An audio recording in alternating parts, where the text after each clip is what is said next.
welcome to Trending with VOS TV. Just watch the full speech of the Labour Party presidential candidate Mr. Peter Obi at the Nigerian Bar Association's 62nd annual conference tagged Bold Transitions that took place yesterday, being the 22nd of August 2022 at Echo Atlantic City, Lagos State. Present there were other keynote speakers such as the PDP's presidential candidate Atiku Abubakar, Kashim Shettima of the All Progressives Congress being the VP candidate, and Chimamanda Adichie amongst others. So just enjoy the rest of the video for yourself, and attached to the video in the description below are other links to the speeches of Atiku Abubakar and Kashim Shettima. So do enjoy and ensure you subscribe to the YouTube channel. I recognize the former Vice President of Nigeria and my leader, Alhaji Atiku Abubakar. All other protocols duly. Mine is a very simple one. Let me start by thanking the organization for inviting me. As you know, I'm one of those strongest beneficiaries of the judiciary. For my strong legal team, for the work of my small level team led by Dr. Onyechi Bazu, SAN, and led OJ Nadi, SAN, I wouldn't be standing here. You know that from my election petition to my impeachment to my tenure interpretation. And again, whenever people talk about corruption in the legal or in the judiciary, and one who takes exception, in all this journey, I did not give anybody 1 naira.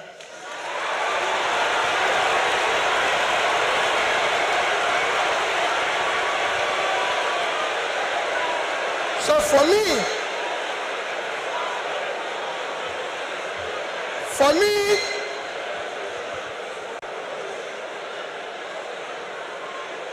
I remain eternally grateful to you for what you did for me to be here and everything. Our topic today is democratic transition in the 21st century Nigeria, 2023 and beyond. I think it's for great people like you or people like Chimamanda you invited, but for me as a trader, I'll try to contribute in my own little way, the way I think we should go. For me, democracy have a simple description. Government of the people, by the people, for the people. That means everything about democracy is the people. And transition means the total revenue of federal government of Nigeria is 1,630 billion naira. Their expenditure is 4,720 billion. If you minus this, we have a deficit of 3.1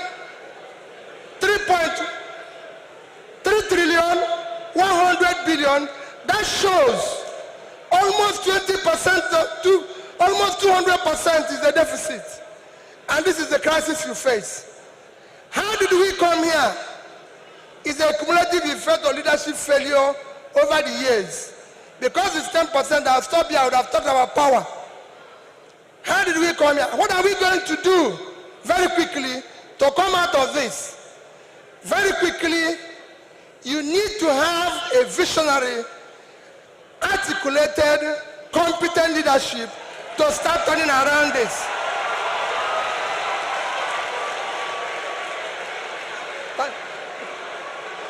So next year, the time is up, I'll take it that next year, the election you're going to have next year will not be about, remember, it is not about tribe, no religion, not connection, not entitlement. It must be election about character, competence, capacity, and commitment to deliver. barrels a day.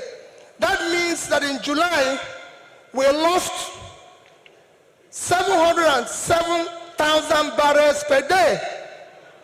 If you multiply that by 31 days, it will give you 22,227,000 barrels of oil that we lost. This is a country that needs dollar.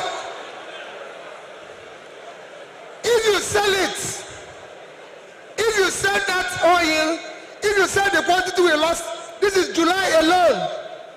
If you sell it at the average price of $110, it will give you $2,450,000,000, which at our rate of exchange of 550, you lost. If you use 550, because I used an average of 550, you've lost 1,344,700,000,000 naira. That is your country. That's what you lost in 1 month because of stealing. It is important that we know this. Number two item to show that we are first state is that you are no longer in control of your economy. Your economy today, we have an economy where we have over 100 million people living in poverty. Your unemployment is one of the worst in the world because you have a combined unemployment of 50%, unemployment and underemployment. Out of 200 million Nigerians, 60% is supposed to be working. So you're supposed to have 120 million Nigerians working, but today Nigerians that are working are under 50 million. So 70-something million of Nigerians are not working, they are not productive. When you compare this to your productivity, you will see how low it is. But what is even worse, we're in a physical mess, total physical mess, because of all this.